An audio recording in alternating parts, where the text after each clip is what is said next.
Ang dami natin hindi pa nila nakita. At talagang kahit yung ibang Pilipinas, hindi na talagang naalala ko lang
I think it's still their favorite. It's their comfort food now. Yung mga go-to yan.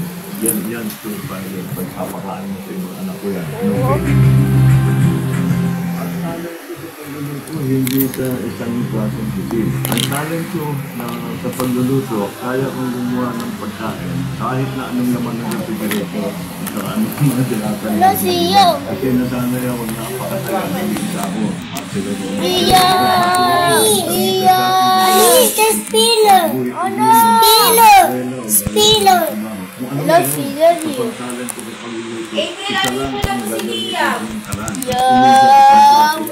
Spiller! Hey! Tuta!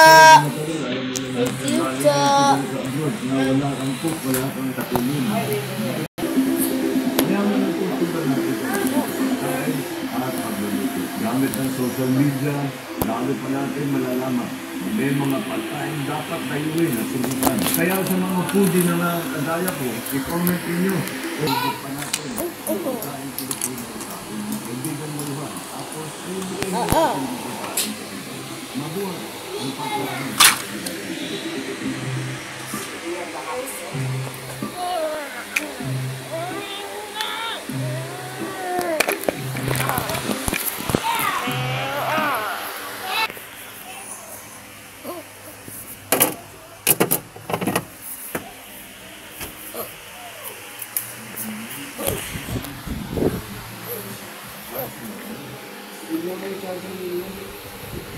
Yan guys yung reason nila. Yan na.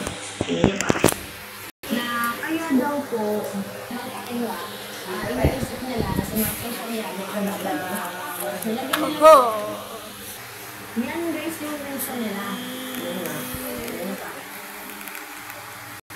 Iniisip nila na si Maxine Soriano ang dadalunga. Tapos nilagyan nila ng twist na kapag dumalo si Maxine Soriano is ilalagyan daw si Duterte. So, bakit ilalagyan? Kasi nagpupakala itong si Marcel Soriano dito kay First Lady. Tapos guys, isang naging matibay na dahilan dyan, it is not because, di ba itong si Marcel Soriano is, Lego supporters.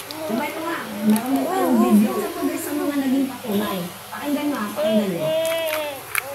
Babae at magulang, konti lang po ang pangarap ko para sa aking mga anak. Na alam kong pangarap ni Jen.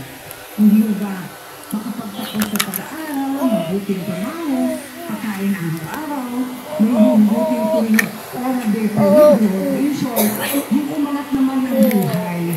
Dahil ayoko nang tinatapakan ako. Ayoko nang masikip. Ayoko liwanag sa dilim. Yun ang gusto ko.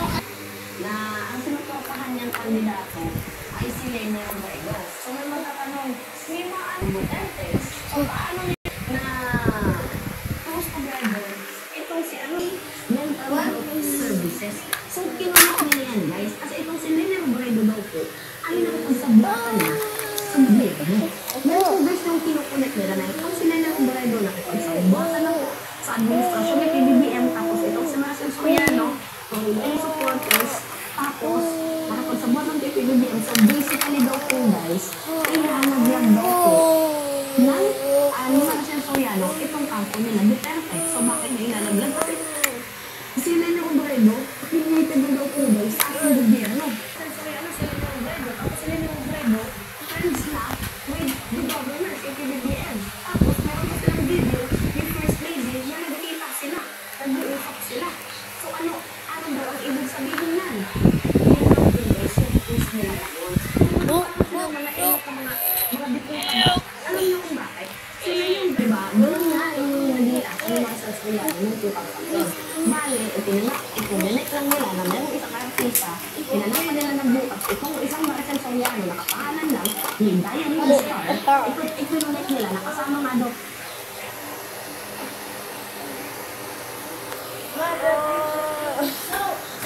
Pero muna natin ito.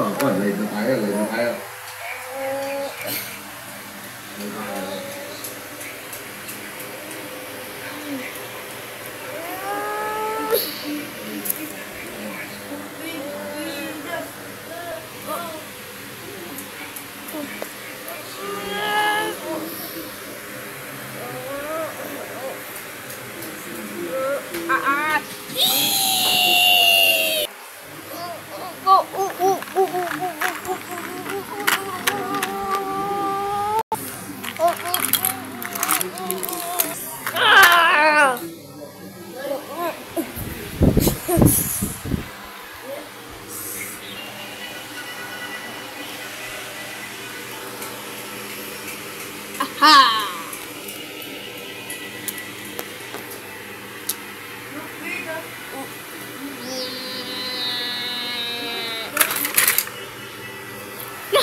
Ha!